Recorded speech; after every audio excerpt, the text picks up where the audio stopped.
Gold trusted gold buyers మీరు తాకట్టు పెట్టిన బంగారాన్ని విడిపించి ఈ రోజు ఉన్న మార్కెట్ ధరకు కొనబడను. మీరు ఒక హీరోయిక్ గా చూపించాను. కన్నప్ప అనే అతను హీరో అండి, నాయకుడు. అతను దుర్జటి కావ్యనాయకుడు, సినిమాకి సినిమా హీరో. కావ్యనాయకుల లక్షణాలు ఏంటి?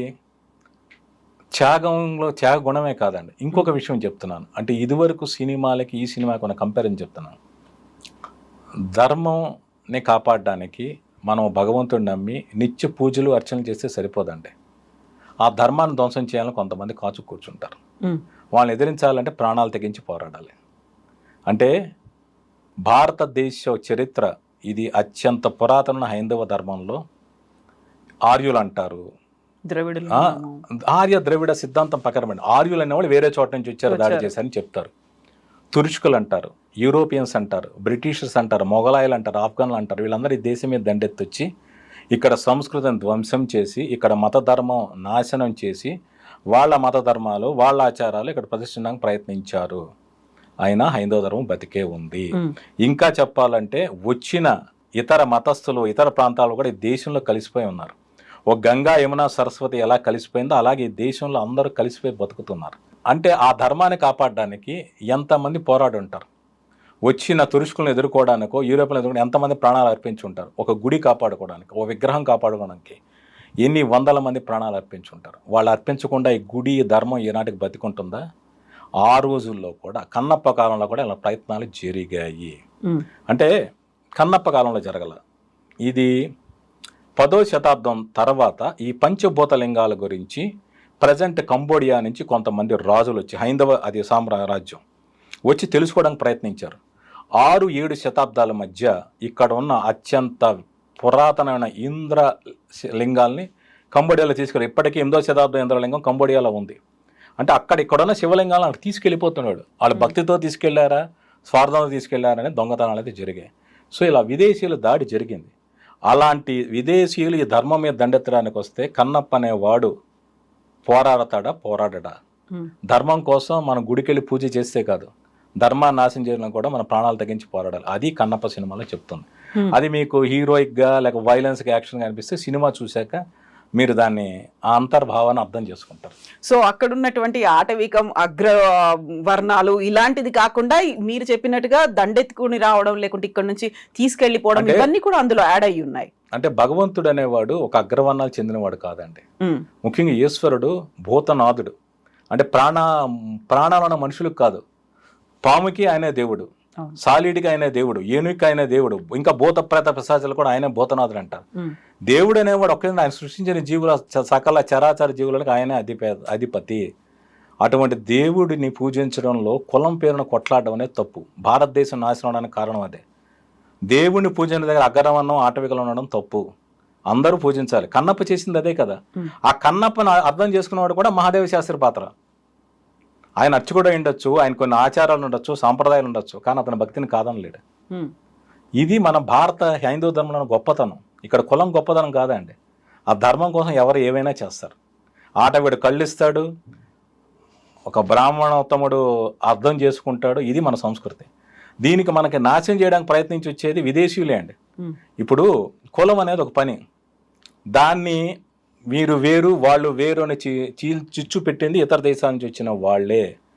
మీరు చెప్పినట్టుగా ఇప్పుడు రాజ్ కుమార్ గారు చేశారు, ఆ తర్వాత కృష్ణరాజు గారు చేశారు. ఇంతమంది చేసిన తర్వాత మనకంటూ ఒకటి ఉంటుంది, లైక్ ఈ రేంజ్ లో ఉండి ఉండొచ్చు అనేది.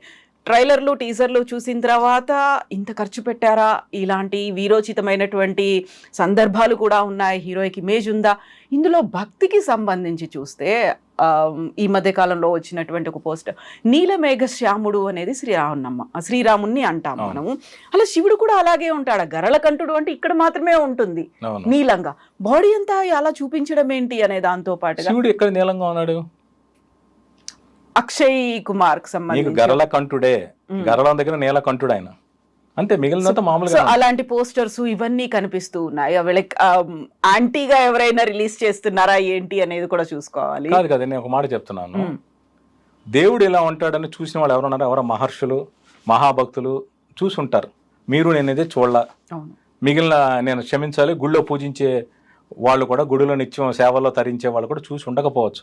అంటే ఒక శరీరవాణి లేక మనసు లోపల నుంచి భగవంతుడి పలికి ఉండొచ్చు, భగవంతుడు సమాధానం చెప్పుండొచ్చు, దారి చూపించవచ్చు, కానీ భగవత్ సాక్షాత్కారం జరగకుండా జరిగినా కూడా ఒక కాంతితో వెలుగు కనపడుతుంది, ఒక రూపం కాదు. రూపం అనేది ఒక వ్యక్తి, కొంతమంది కవుల ఊహ, కొంతమంది చిత్రకారుల కల్పన. సో దాన్ని బట్టి మనం ఊహించుకున్న ఒక ఆకారం చూస్తున్నాం, అంతే తప్పితే అవన్నీ వాస్తవాలు అనుకోవడం మనకి సమంజసం కాదు. యూజువల్గా ఇప్పుడు రామారావు గారిని మనం రాముడిగా చూసాము, ఆ తర్వాత బాలకృష్ణ గారు కూడా రాముడిగా చేశారు. కృష్ణరాజు గారు రాముడిగా కన్నప్పగా చేసిన తర్వాత ప్రభాస్ కూడా కన్నప్పగా చేస్తే బాగుంటుంది అనుకున్నప్పుడు ప్రభాస్ని ఒక చిన్న రోల్కి పరిమితం చేశారు. మీరు చిన్న రోల్ కాదు, చాలా ప్రాధాన్యత ఉన్న పాత్ర. రుద్ర అనే ఒక పాత్ర, అది దైవాంశ సంభూతులైన ఒక పాత్ర. ఈ కథని ఒక అవసరమైన చోట ఒక మలుపు తిప్పే పాత్ర. ఒక ఏమంటారు, కొన్ని మెయిన్ క్యారెక్టర్స్కి వాళ్ళతో సంఘర్షించి, వాళ్ళతో ఆర్గ్యుమెంట్ చేసి, వాళ్ళతో ఫైట్ చేసి, వాళ్ళ తప్పులు వాళ్ళు తెలిసేలాగా నడిపించే ఒక గొప్ప పాత్ర అది. అది చిన్న పాత్ర కాదు. అంటే డెఫినెట్గా కృష్ణరాజు గారి అభిమానులు ప్రభాస్ గారు కన్నప్ప చేస్తే బాగుంది వాళ్ళు అందరూ అనుకుంటారు, తప్పు లేదు. కానీ కృష్ణరాజు గారు ఆయన జీవించున్న కాలంలోనే విష్ణు గారు కన్నప్ప చేస్తానంటే ఆయన బ్లెస్ చేశారు.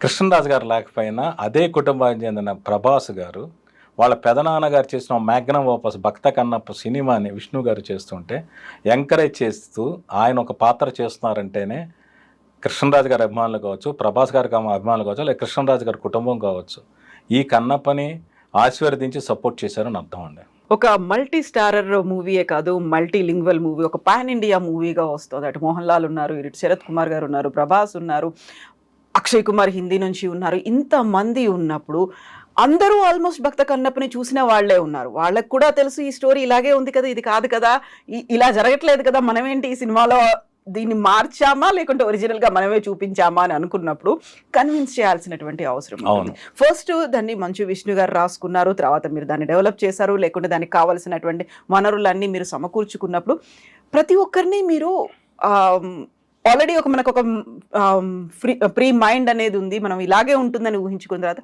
ప్రతి ఒక్కరిని కన్విన్స్ చేస్తూ ముందుకు వెళ్ళాల్సినటువంటి అవసరం ఉంటుంది కదా.